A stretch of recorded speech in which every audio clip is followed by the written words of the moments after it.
All right, so I think we're recording, we're streaming, we're good to go. So we've got 68 folks that have joined us so far. That's an awesome number, and I see it going up by the minute. So should have a good crowd today, and we're so excited that you joined us. And I know for some of you, this is maybe the first time that you're thinking about the 2020 summer reading theme. For others, maybe you've thought a lot about the 2020 summer reading theme, and we're honestly looking forward to hearing from you and hearing some of your ideas. Claire, myself, and Luke, whereas we maybe have some expertise in this area, we are not librarians. We're not on the ground practicing doing some of this stuff in person. So we'd love to hear your opinion. Please be active in the chat box. If you have experience doing a certain activity or a certain program idea that we present, please share that. We would love to hear from you.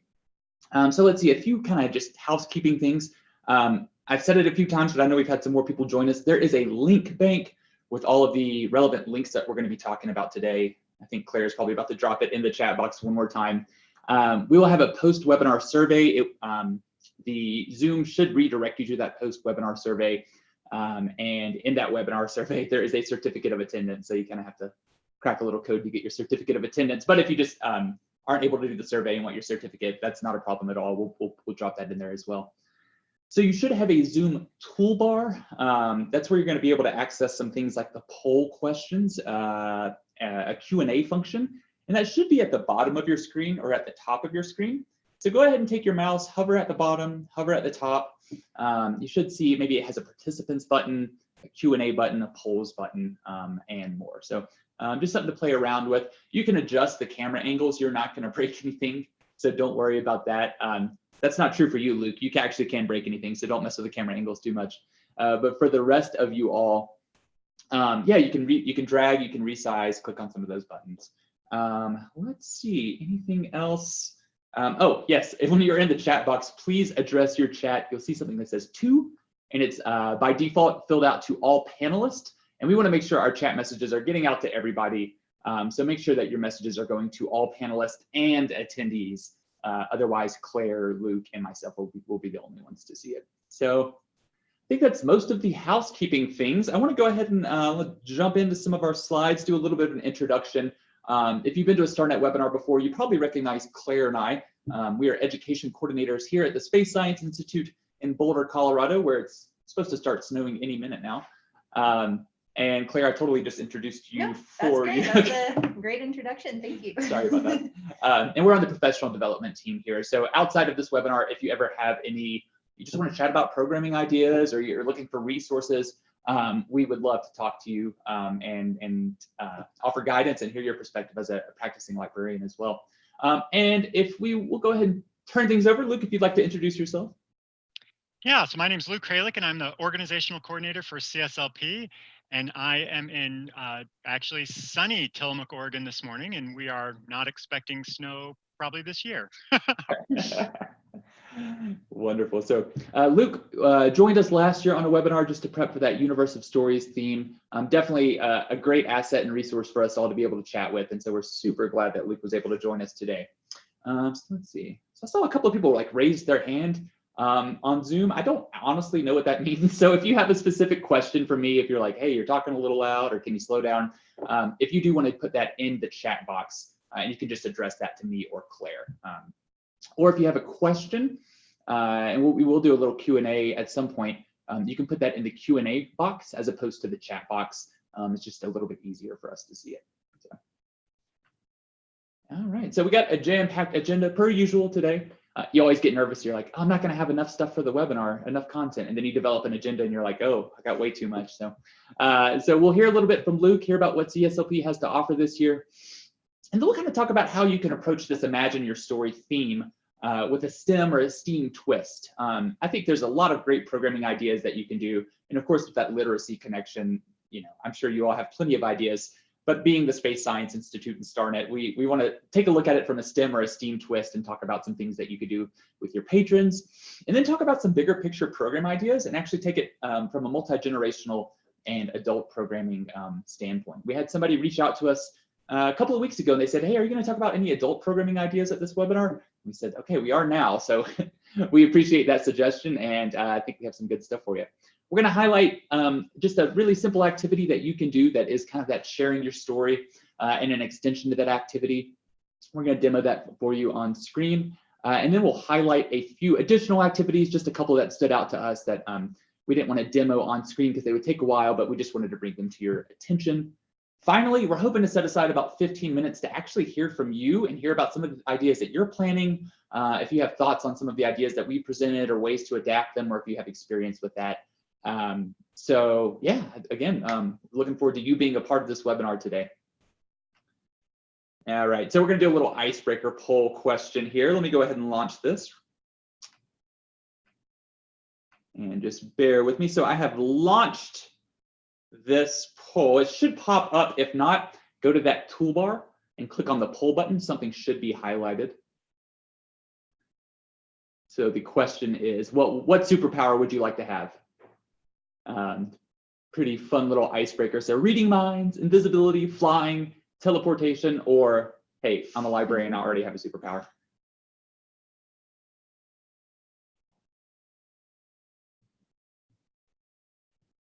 I know it looks like we're just staring into the screen, but the results are coming in, and Claire and I are kind of gripped. In live feed. This might be an upset. I didn't think. That's surprising to me. Yeah.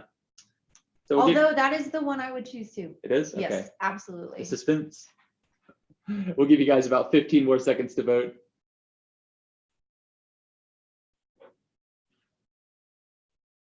And we have a few more poll questions. So if you're not able to vote and you can't figure out the polls, say it in the chat box and I can try and direct you. I know some people last time were not able to vote, and I want to make sure everybody has a chance.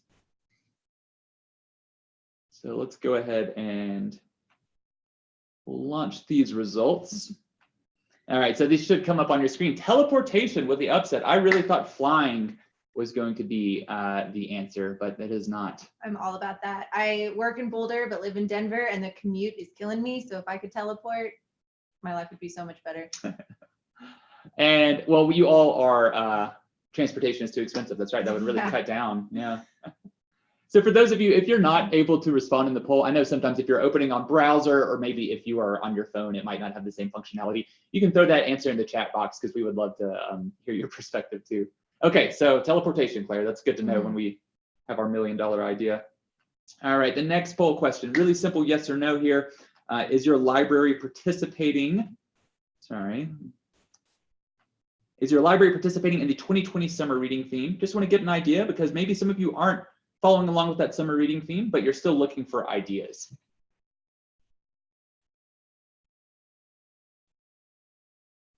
And judging from the poll responses, that is not the case. And we'll give you guys about 5 or 10 more seconds for that.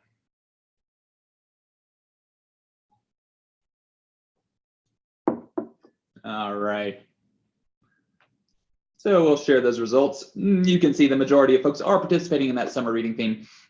But if you're not, I hope that you're still able to pull some good ideas from this webinar. And we're going to be talking about some stuff that I think is a little evergreen too, and maybe we'll go outside 2020. All right, so we'll do one more. Let's see. What kind of programming, and this, you should be able to select multiple answers for this one. I just want to know what kind of programming did your library do for a universe of stories in 2019? And again, if you didn't, you can say other, and then you can just type out we didn't do anything. So let me launch this real quick. All right. There's a lot of options on this, so we'll give you a little while.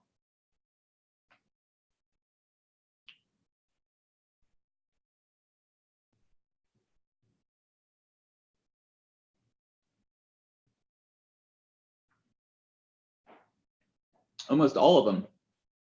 Keisha, I want to go to your library. It sounds like you have some awesome programming.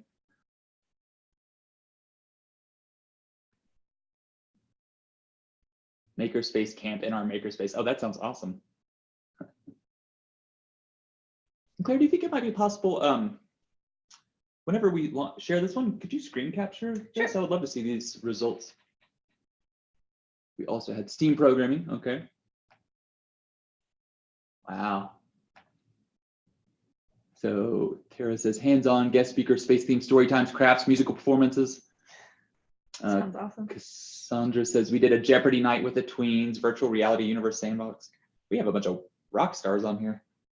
Okay, cool. Let me go ahead and launch this one, or share those results. All right. So wow. So a lot of people did crafts, a lot of hands-on activities I'm seeing. Subject matter experts or guest speakers, story times. Hey, 16 folks did a night sky viewing. That's awesome. Some exhibits, that's very cool. And exhibits can be something that you've like contracted out from somebody or you've put a lot of money into, or you could have, you know, exhibits that your library patrons actually made. Very cool. Someone dressed up in a spacesuit for a story time. Musical performance. Oh, the musical performances. That's surprising. I guess there are some connections there. Well, very cool, y'all. Thank y'all all for the information. I'm gonna go ahead and stop sharing these results. Good. Okay, cool. And if anybody wants to see those results later, you can email me and I'll pass them along to you. So sorry guys, I'm kind of getting a little behind schedule here. Just some really cool stories you guys are sharing. Ties in well with the theme here. So I wanted to talk about an upcoming webinar. This might actually be our last StarNet webinar of 2019 tier. We've done about 15 of them. So so we do our colleague, our supervisor, Kellyanne LeConte, she's the professional development manager here. She's been on this Fulbright scholarship in the UK, working with libraries there, and so she'll be back soon. We're very excited about that. But she's putting together a webinar specifically for those UK libraries and kind of showing some of those hands-on activities that they like to use and some of the stuff that she's learned. But she would love if we could get some American people or anybody to join this webinar and just kind of get a multinational perspective. So could we have a link to that registration for? So Tabitha, what we'll do, yeah, if you want to. Drop it in the, yeah, for okay, sure. We'll drop it in there, and it should also be in that link bank that we shared early on. So Greg, if you're on and you wouldn't mind posting that link for the link bank and for this webinar so that they can register. And of course, if it is kind of early, it's 8 a.m. Mountain Time, just how it works out with the UK time over there. But if you aren't able to attend, it will be recorded and we will disseminate it through our StarNet website. So a really cool chance to hear about what some folks are, thank you, Greg, about what folks in the UK are doing from a library perspective, hear about some of the differences that they have and also a lot of the similarities that they have, and yeah, share a little bit of our perspective as well. So it should be a really cool opportunity. You can also go to our starnetlibraries.org website and find that information. So I know if you've been on a webinar with us, you've definitely heard me talk about the STEM Activity Clearinghouse. And I want to make sure Luke has enough time. So we're not going to spend too much time on the Clearinghouse, but I'll be going to the Clearinghouse a couple of times today to show you how to find activities. If you don't know, the Clearinghouse is about 415 hands-on STEM activities that were designed with the library setting in mind. So they were curated from vetted sources like NASA, from the American Society of Civil Engineers, NOAA, for example. So we have a lot of these activities in one central place that, again, aren't necessarily tied to school standards. They're more fun, they're more open-ended, they're oftentimes a lot cheaper, less messy, and more accessible for libraries.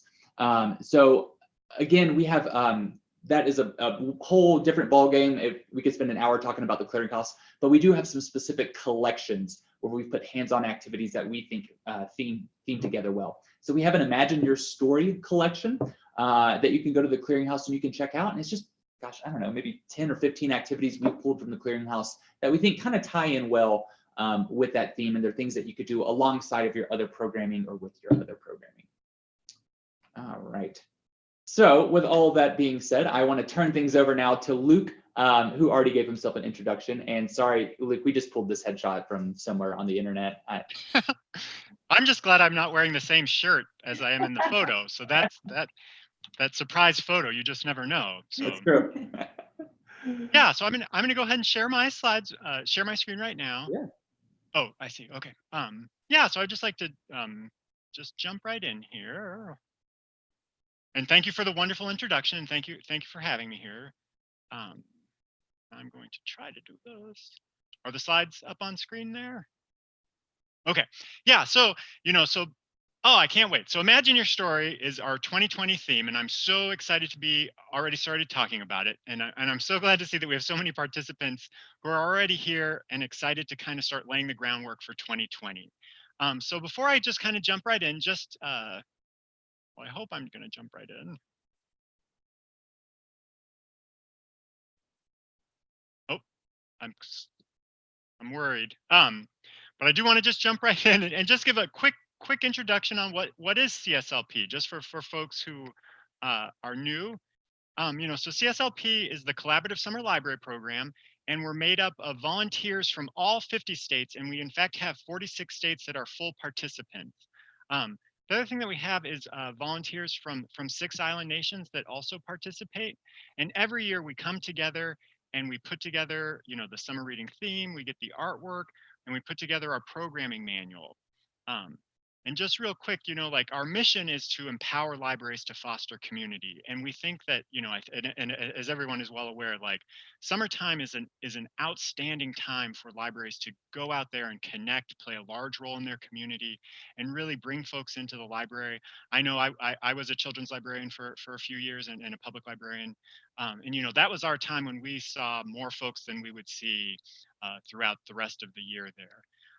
So we do work, we work to put on a program. We work to provide libraries with kind of the tools that they need, and that's programming ideas or artwork, and then as well as just some of the physical materials, reading prizes or reading records, bookmarks, all those things that someone needs, that a librarian needs just right out of the box. And like I said, super excited about Imagine Your Story. The theme is sort of fantasy, fairy tales, and mythology. But what I'm really excited about and why I'm so happy to be here, because like it just doesn't end there. I think that the theme Imagine Your Story can really go a lot further than just sort of focusing on, say, like unicorn crafts or something along those lines. So I'm super excited that the good folks at StarNet are kind of coming up with some good STEAM activities to bring in, because I think that's really important as we kind of expand and develop this theme. You might not think like, hey, this isn't like Imagine Your Story. This is an outstanding time to bring in some STEAM ideas, but that's very much the case. And I don't want to step on Brooke's toes, so I'm just going to leave that to him. But I did want to kind of call out, like, I think when we think about fairy tales and things like that, we can think about like, heroic figures for sure. And I think that maybe we might think of like Frodo on his journey, or Hercules, or like maybe even like Luke Skywalker, just kind of these mythical figures. But I think, in kind of the idea of the kind of expanding the scope of Imagine Your Story, I did want to kind of highlight one idea from this year's programming manual, and it's in Chapter 2, The Hero's Journey, and it's the Graphic Medicine Book Club, Veteran Stories. And for those who, and it's tough to make exciting slides from PDF uh, pages, but essentially, like, graphic medicine is the idea that graphic novels with their rich texts and combination with images can really do a better job of helping connect and make those stories seem real. And a wonderful programming idea that ties into the theme is the idea of having some of your local veterans who are heroes in your community, heroes to young folks, heroes to their families, heroes to our nation, like, have some of those folks come in and have an opportunity to tell their story. And one of the ways to help kind of provide a platform for those folks is the idea of tying it to a graphic medicine program. So one of the programs that we have is this veteran story, where we ask that use those graphic novels as sort of a jumping off point. And I think this could be a really, really wonderful program, depending on where you are, the size of your community.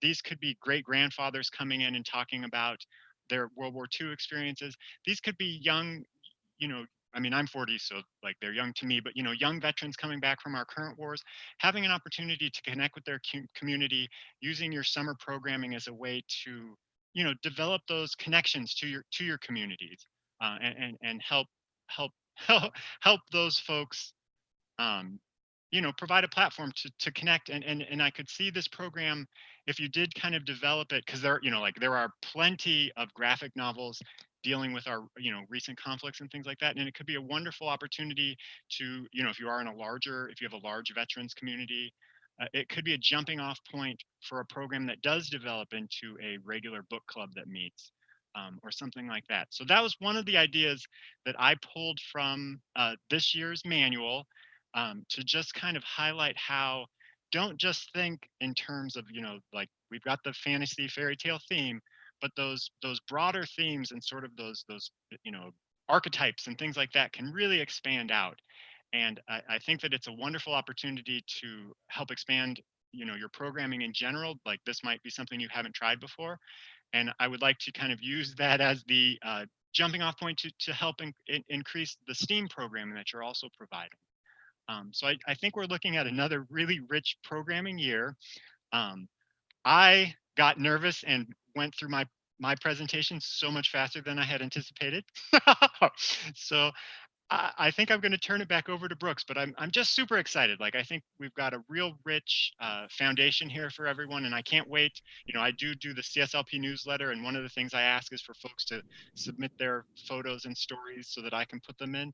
And I just look forward to seeing what you all come up with as well, because I think that you know, definitely the collaboration aspect, and you know, we're all here to kind of inspire one another and help us all kind of elevate our game and everything. So.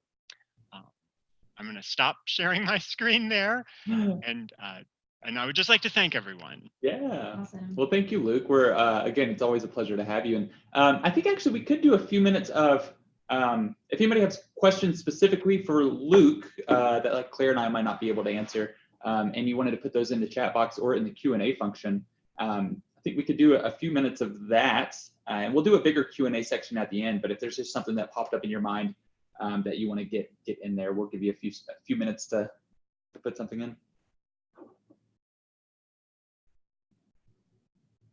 And you know what we talk about will dovetail a little bit, but well, here we have one. Is the manual currently available on the website, Luke? Yeah, it's available completely for download for CSLP member libraries, which is a lot of libraries. And one thing too, I would just call attention to in our online manual, we do have all the programming ideas, including the one I just shared, where those ideas are now taken from the PDFs as well, but they've also been put in kind of a blog structure, similar kind of to how StarNet has done, although not as well developed as theirs.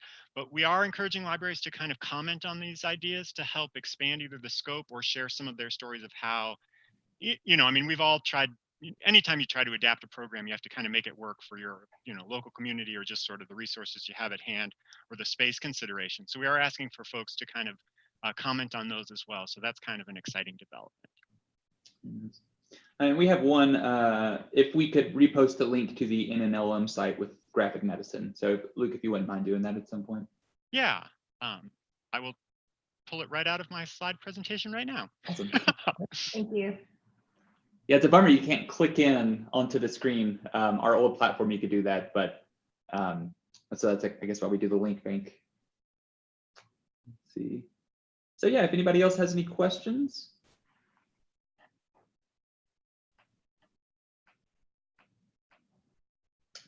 Let's see.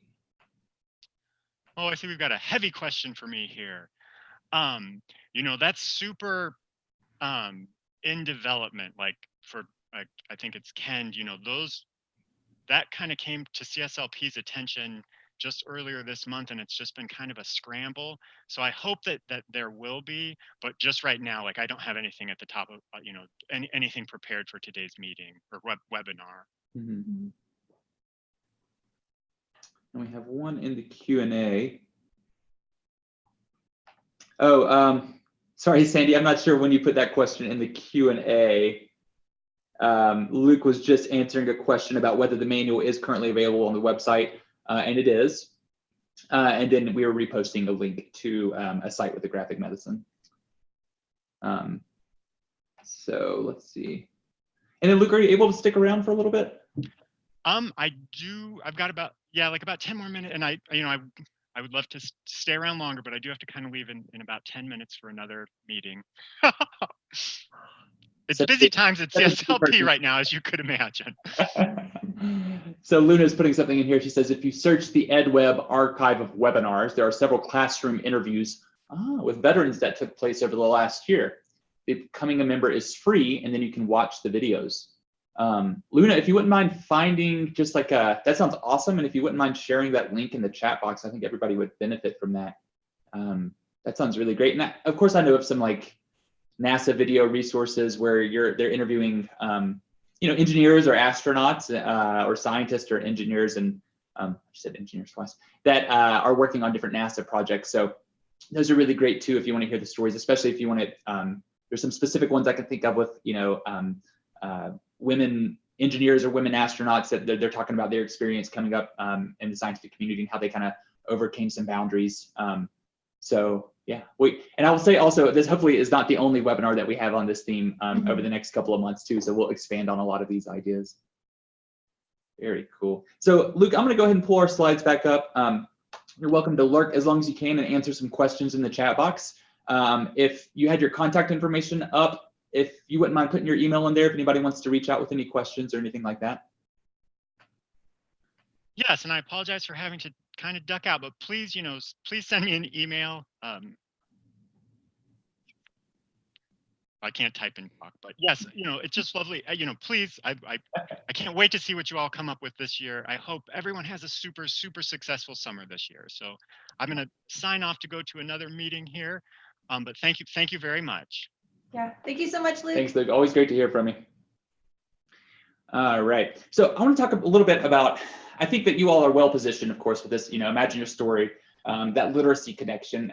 I think that as library staff, you're well positioned to do a lot of awesome programming. So of course, with our space science background and STEM focus, we want to kind of approach this to give you some additional ideas if you are looking to incorporate more STEM or STEAM into your programming. So a few different perspectives that you can approach this from. And we wanted to share, I'll share two different, or like 3 or 4 different perspectives. Claire and I will do a hands-on activity that we think is really fun. And then we'll jump into the discussion. So what STEAM stories can you as a facilitator tell? So one I thought of is like kind of sharing the story of Earth, right? Earth has a ton of stories and it's only been around for 4.6 billion years. So if you want to share the story of Earth and how it formed and some of the changes it's gone through, some of the recent changes it's gone through, some of the big picture changes it's gone through, I really think that's a special opportunity that you have. I'm a little bit biased because I have a geology background, so that's, I think those stories are really cool and really old. So there are some hands-on activities that share the Earth story. I'll talk a little bit about some of those. And another perspective you could take is how has our environment changed over time? How have we, oh great, thank you, Luna. How have we changed the Earth over time, right? So how has our impact on the Earth been? And also taking a look at how the environment has impacted us as humans. So it could be, in positive ways or in more negative ways. We're talking about natural disasters and weather events and whatnot. Another good point is that this year is a really, really, really big emphasis on Earth Day. It is the 50th anniversary of Earth Day. And there's, Earth Science Week, which is put on by the American Geosciences Institute. There's, again, the 50th anniversary of Earth Day. And there's Citizen Science Month the entire month of April. So I don't want to hit on citizen science too hard because we did a webinar about it literally last week. And you can watch that recording and hear from our partners at SciStarter and some of their great citizen science ideas. But if we're looking at hands-on ideas for ways that you can integrate the Earth story into your programming. So one perspective you can take again is that activities that deal with extreme weather or natural disasters. This could be kind of a, you might think it's kind of a scary topic, but I find that patrons, especially when you approach it from an engineering design perspective, really, really, really are drawn to this. So if you go to our STEM activity clearinghouse, and I think I might actually just pull it up, share my screen here in a second. We have a clearinghouse collection. It's going to be 5 to 10 activities. It's called Designed to Survive. And it's a series of engineering design challenges that basically revolve around this idea of overcoming or engineering civil engineering in response to natural disasters. So there's things like, building an earthquake-resistant structure or building a waterproof structure in case, of storm surge. So if you bear with me 1 second, I'd like to pull that resource up and show you how to find that.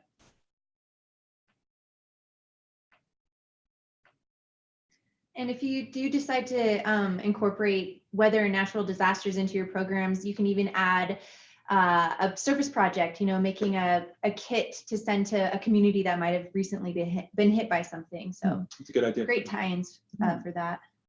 So if you go to our STEM activity clearinghouse, this is going to be your main page. There is an opportunity to go through all of our activities. There's 417 of them, and you can kind of sort through some stuff over here. So like the time that you need, the age group that you're targeting, the content area, and so on and so forth. But I talked about those collections. I want to show you that again. These are activities that we've put together that we think really fit a good theme. So if we go to imagine your story, we can see some of these fun activities that we'll try to disseminate to you all. And then I want to show you this designed to survive one. I put it in the link bank, but you might actually have to search for it or go to, oops, apologies. Go to all collections right over here. Scroll through.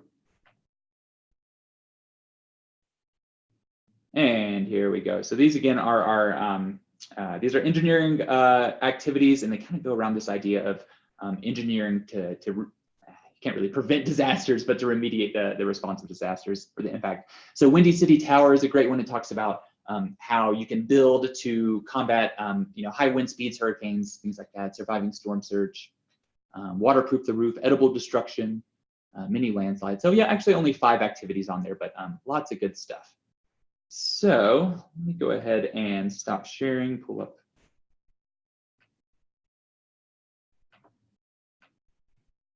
Back on this. Okay, so we also have a weather and climate collection that's going to be weather-based activities. That's always a good idea, and or something that really resonates with patrons, because patrons patrons experience weather. It's something we all experience every day, and it's something we can all talk about. So I think that's a great opportunity to do some hands-on STEM and STEAM.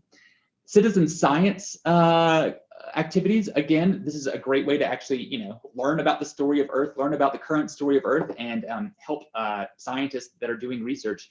We have a citizen science clearinghouse collection on our clearinghouse. And just last week, we did a webinar with our good friends at SciStarter, which is kind of a clearinghouse of citizen science activities that you can participate in as well. So if you go to our StarNet, if you look at the link on our link bank, you can find access to that webinar. It's also on our YouTube page. Geoscience activities, as I mentioned, kind of biased here, but I think telling the story of Earth and how landforms came to be is a really, really, really powerful thing that you can do. And I know what you're thinking, like, oh, I'm not a geologist. There's no way I can do that. Luckily for you, there are some really easier access hands-on activities that you could do that relate to Earth science. And specifically talk about, I really like this idea of talking about Earth and its relationship to the moon, because they kind of formed in tandem a little bit. I don't want to get into too much with that because I'm not a subject matter expert in that area, but there are some activities that you can do that talk about how the Earth was formed, how the moon was formed, this big impact that may have happened on Earth to actually form the moon. So Crater Creations is a great one. It's basically dropping balls into a big aluminum pan full of flour and pretzels. It does get a little messy, or flour and cocoa powder, excuse me. But it's a great way to visualize what has happened on our moon. Recipe for a Planet is another fun one where you're making a planet. You can do Earth, Moon, and Mars out of Rice Krispie treats and other fun, edible things. And then Team Moon is a great activity that talks about the early formation of the moon and kind of how we had some magmatic intrusions and things like that. So just talking about how the how the moon and the Earth formed those stories. So Ken says, Ken, I think you've left a review on the clearinghouse for Recipe for a Planet. The kids here made a huge mess, but that's what tarps are for, exactly. Mm-hmm. I think one of the biggest misconceptions I had about libraries before I came to work with libraries, coming from a museum background, I thought, oh, libraries don't do messes. They have to have clean activities, no messes. They have to be really quiet. And I have found that is absolutely not the case. So, all right. So I want to jump over and talking about constellations. So this idea of sharing the stories of the skies. Now, there are a lot of approaches to this. We have a ton of constellation activities. We have an activity that's all about doing a night sky viewing and looking at those wonderful constellations. One thing, and I think those activities are great, and it's really important to learn those constellations and everything, but I would encourage you all to kind of get outside of those traditional Greco-Roman constellations that we all know.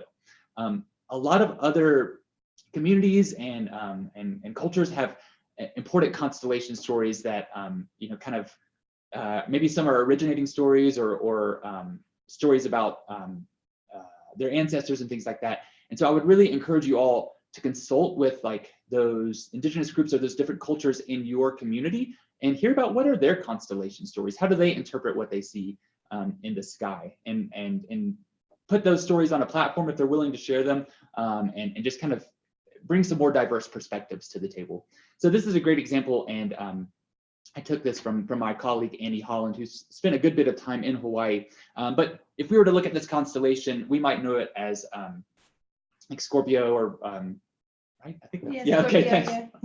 I do the not tail have, of a scorpion. yes, I don't have much of a background in this stuff, so I apologize. So yeah, we're looking at the tail of a scorpion right here. So if you were to go to Hawaiian cultures, this would be the fish hook of Maui. And there's a lot of, you know, stories behind that, and I guess dragging the fish hook along the bottom of the ocean. And so I would just, again, I'm kind of stumbling over my words here. I would encourage you to consult the local different cultures in your community and bring those constellation stories to the forefront. So Tabitha is saying that would be a great program for the portable planetarium. It certainly would. Lori says, I'd really like to do an outdoor laser show where you point the constellations out while constellation stories are read over a loudspeaker and use other cultures. Any good books that share the stories along with the constellations? So I think actually on our clearinghouse, for a few of our activities, we have a bibliography list. I want to say that we do have some good books on that bibliography list of different cultural constellation stories. I would have to double check. Claire, would you mind if you maybe pull up Sky Heroes or Constellation Detectives and see if there's some info in the bibliography? Sure. Otherwise, I think that was Lori. If you email me afterwards, Lori, I'm happy to talk to Annie and Stephanie and pull up a book list and send it out. All right. Yeah, it looks like we do have some lists of books that you can pair with these activities. If you go to the actual activity on our clearinghouse, there is a section where it says related books. And so on all of our constellation activities, you'll find a set of books. So I suggest. Scroll down real quick. Oh, that's from, okay, never mind. I thought that was a review that Kim left. Oh. Yeah. So we do have some, but also we have a, you can suggest a book for a particular activity. So if you guys have great ideas, we would love that as well. So Luna says, I used a small and expensive star projector and projected the sky on the ceiling while I pointed them out and told myths and folk tales about. Awesome. That sounds awesome. I would love to go to that program. I know. And we'll show you kind of a fun hands-on activity that's in that same vein that you can do in just a moment. All right, so I want to jump in. Sorry, guys, I'm kind of rushing through things and talk a little bit about multi-generational and adult programming ideas right after I read this chat message from Ken. Say, there's a lot of fantastic resources at www.nativeskywatchers.com. Ken says, we ran a program this last summer with a local Indigenous educator who had been trained into night skies, and she was amazing. That sounds awesome, Ken, and it sounds like you took a really great route of talking with them and hearing, you know, their perspective and how they would like to portray those stories. Great example of bringing in somebody who can really speak to it. Oh, and actually, I have something in the Q&A right now. Debbie says, we had a local teacher who used to work for NASA come in with his Star Lab. Awesome. So yeah, the Night Sky Network and Solar System Ambassadors are a great resource to come in and talk about constellations as well. So don't have too much time to talk more about night sky viewings. We've done plenty of webinars specifically on hosting night sky viewings and bringing in external resources. If you go to our StarNet YouTube page, you can find those recordings. Okay, so I want to transition a little bit and talk about multi-generational and adult programming ideas, with the idea being that even if you are planning youth programs or children programs, or you might still get some adults that show up, you might get little siblings that show up, you might get older siblings. I'm sure many of you have had an experience where, you know, you're running a program for, let's say, teens, but then maybe you have some little brothers or little sisters show up, and you're a library and you're welcome to everybody, so you kind of have to roll with it. So I would encourage you all, as you're approaching 2020, to think about some multi-generational and adult programming ideas. Here's just some bullet points of what I kind of think why these are important.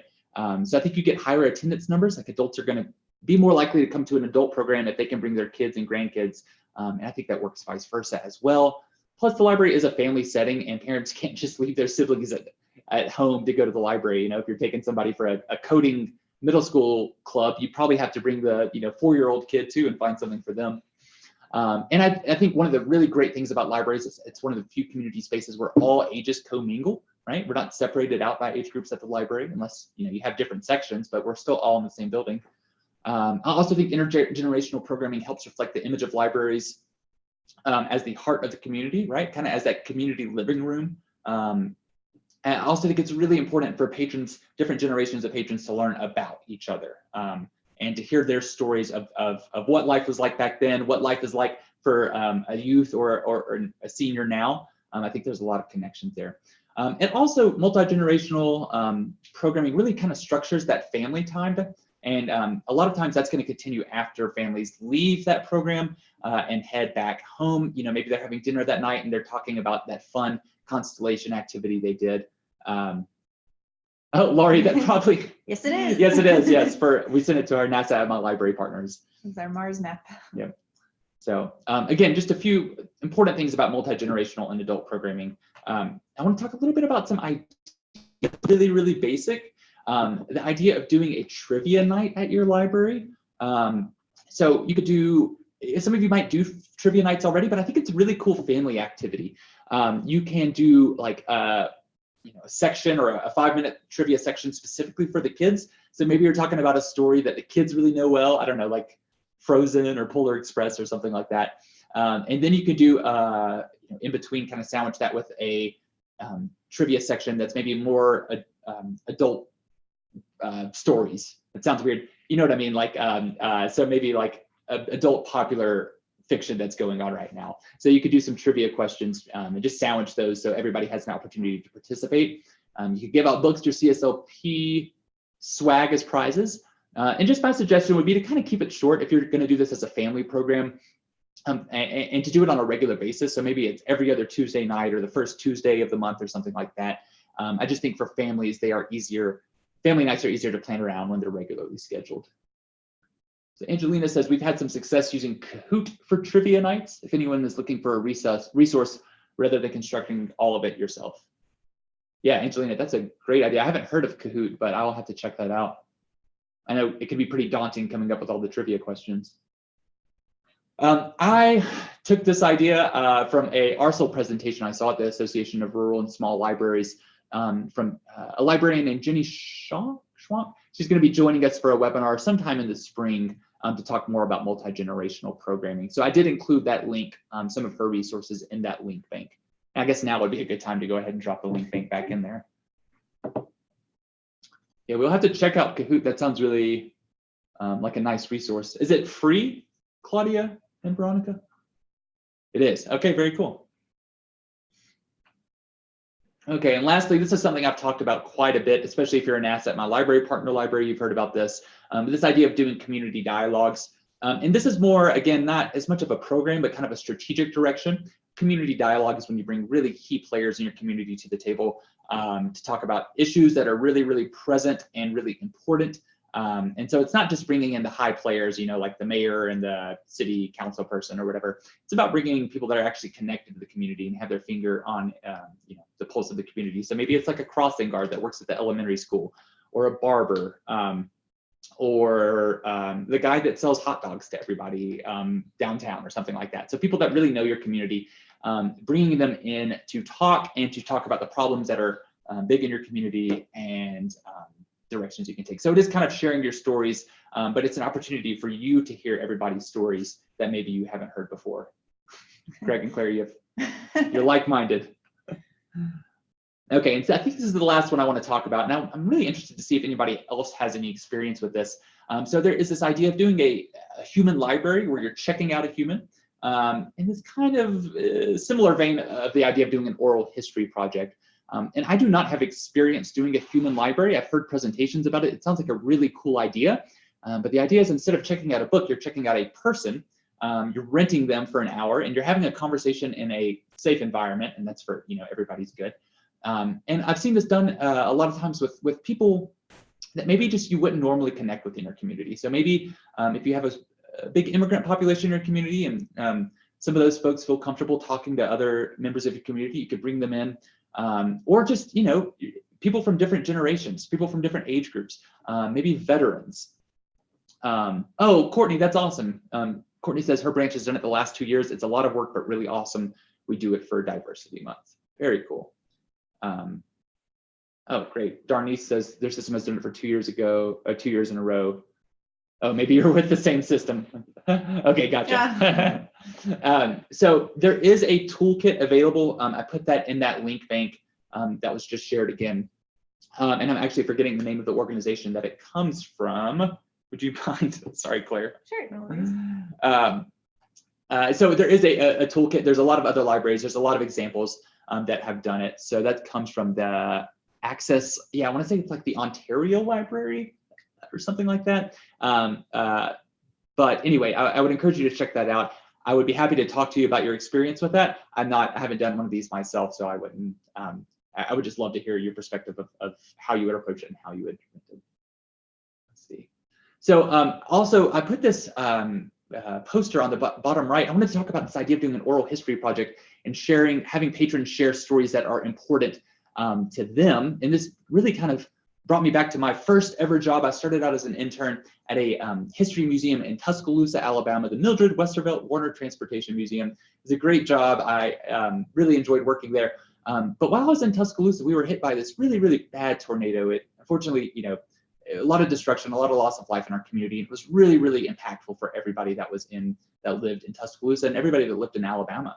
So our museum, for this 2-year anniversary of the storm coming through, we did an exhibit where we interviewed local people that had stories, really important and really impactful stories to tell about that tornado. We recorded them telling their stories, and we created kind of a small, pretty low-tech exhibit. We used iPads, but you could use a lot of different, I think, features where people could go, they could put on headphones and they could listen to somebody's story about how they saved somebody's life or about how they, sheltered down in their basement. It was really, really, really impactful. And you would hear, you put headphones on and you would hear the mayor talk about his experience, and you'd hear a first responder talk about their experience with somebody that worked at the hospital. So I would be happy to talk to you about how we approached that at that museum and just flesh out that idea with you a little bit more. All right, I see a lot of things going on in the chat box. So I might save this question for the end just so we have enough time for a discussion.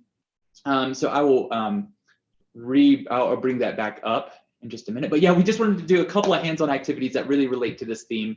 And yeah, so Claire, if you want to take it away with Sky Heroes. Yeah, so as Brooks mentioned before, constellations are a great way to open up the conversation to other people's culture, other people's stories, because like the example he used before, what may look like a scorpion's tail to people who might live in the desert where scorpions are, people on Hawaii where there are no scorpions, they're not going to see that. They'll create their own stories around the patterns that we see in the sky.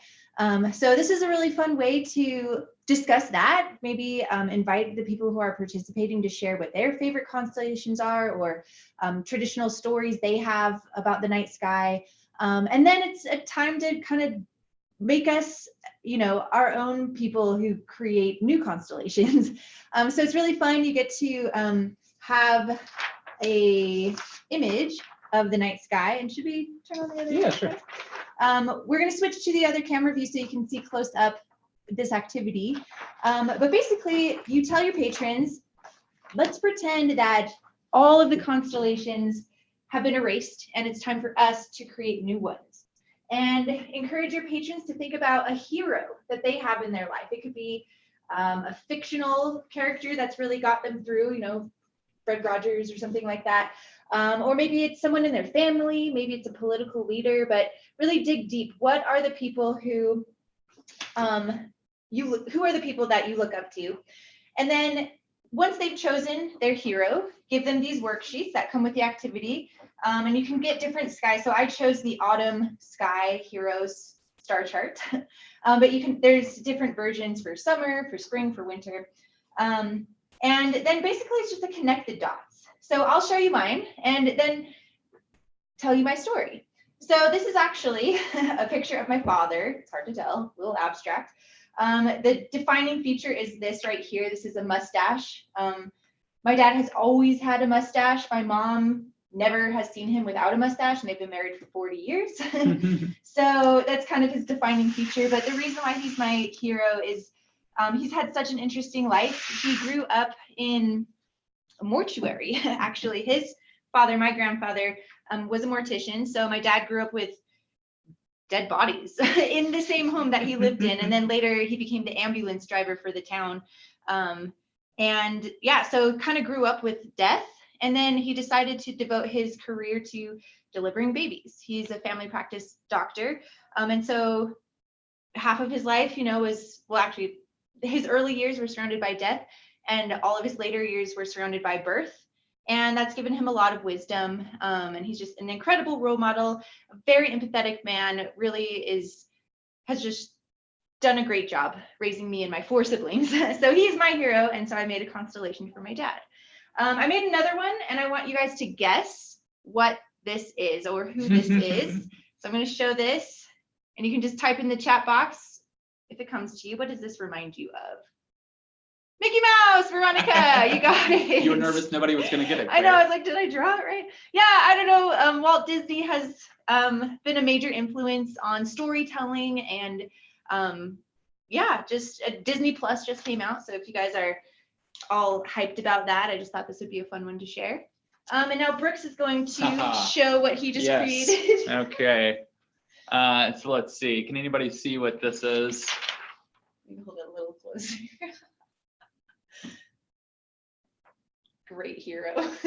Is that a bed? Yes. And so this is actually, this is representative of my little 11-year-old terrier. His name's Curtis. He's a wonderful dog. And as much as he loves hiking and running and jumping up and down and being crazy, he also loves just being in my bed and snuggling in the bed sheets. So I thought this was a good representation of something that my dog Curtis really, really loves. My hero. Of course, guys, I'm being tongue-in-cheek right now. My dog is not really my hero, so. All right.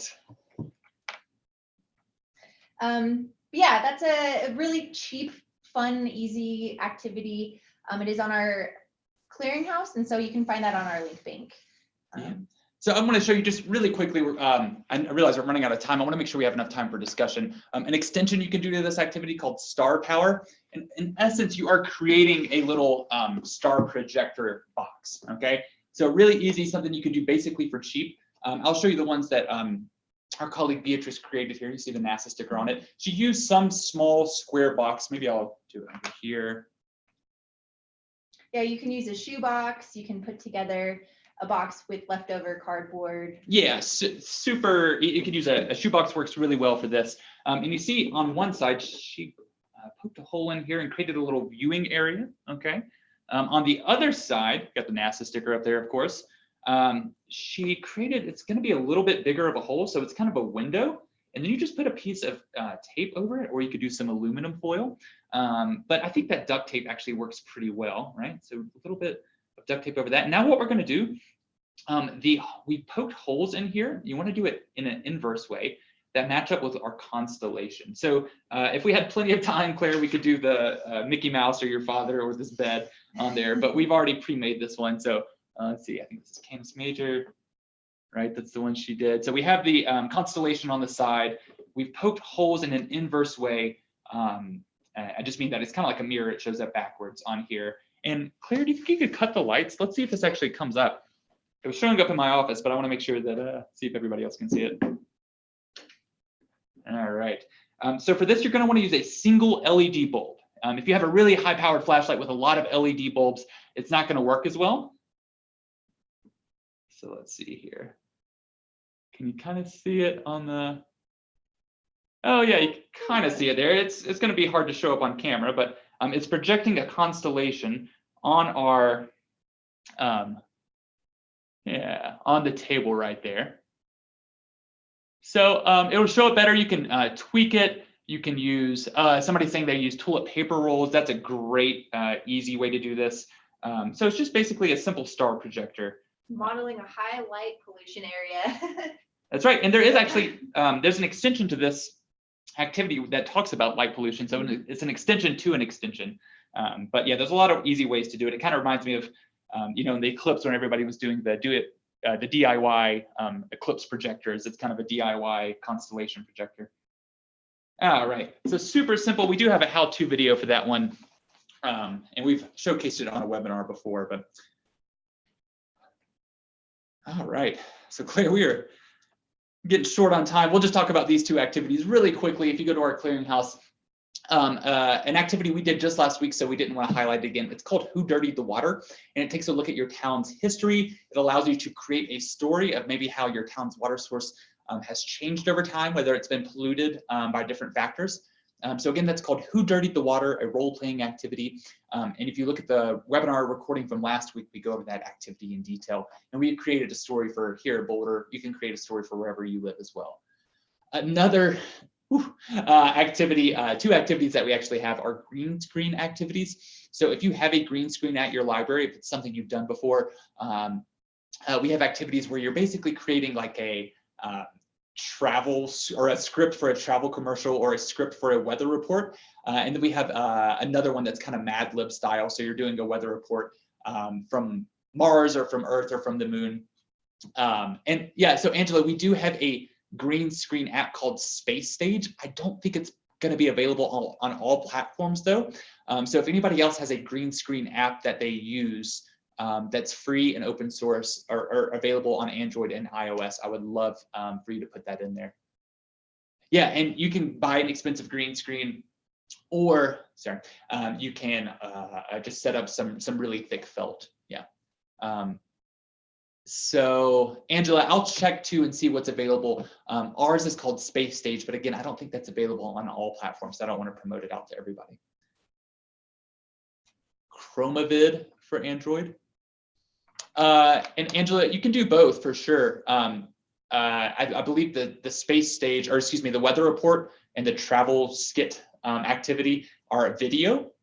And then you could also take pictures of yourself like on the moon or something like that. Yeah.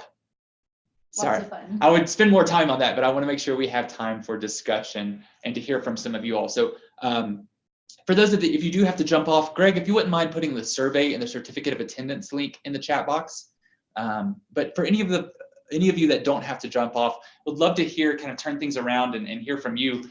What ideas do you have, and what have you already planned? See, Angelina in the Q&A says, just talking about using dollar store tablecloths, and the app that they use is called Do Ink. The logo has an octopus on it. It's maybe $3 and is amazing. Okay. Lisa says they're thinking of doing edible potions. Ooh, fun. I know there's kind of like a Harry Potter. I know there's some literacy tie-ins for that.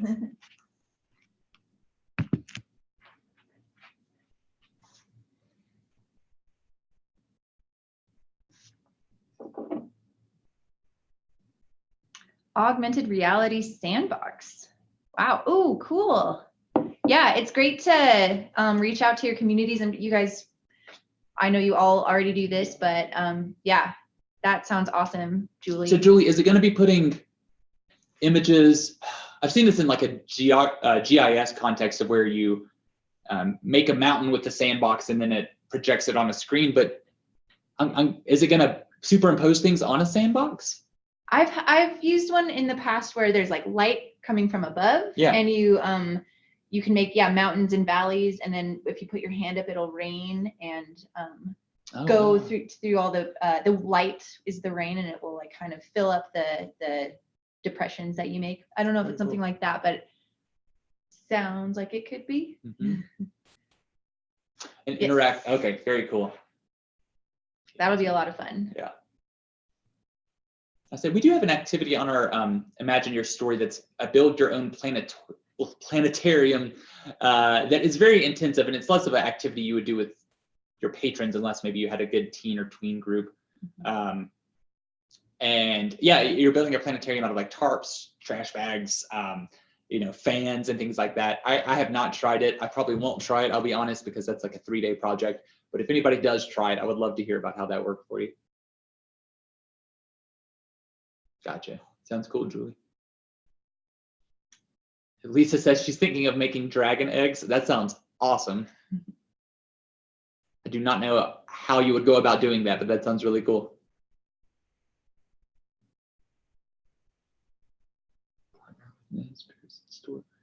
So, and Debbie, would you mind retyping or copy and pasting your message and making sure it goes out to all panelists and attendees? Because that's a really great idea. Awesome program.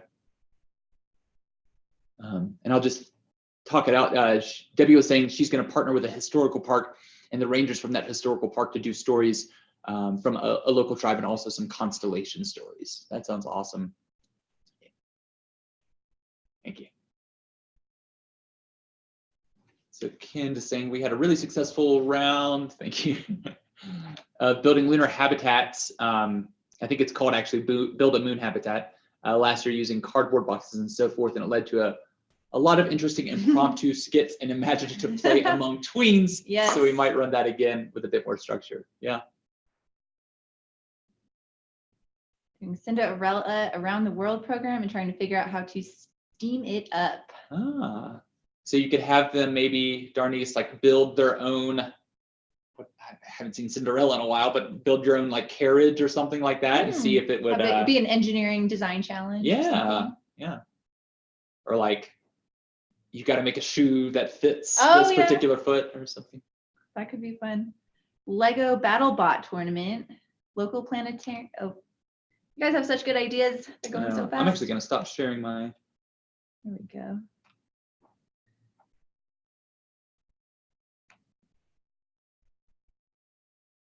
Ooh, all right, Kathleen. So you'll get to see that indoor observatory blown up with fans in a professional level.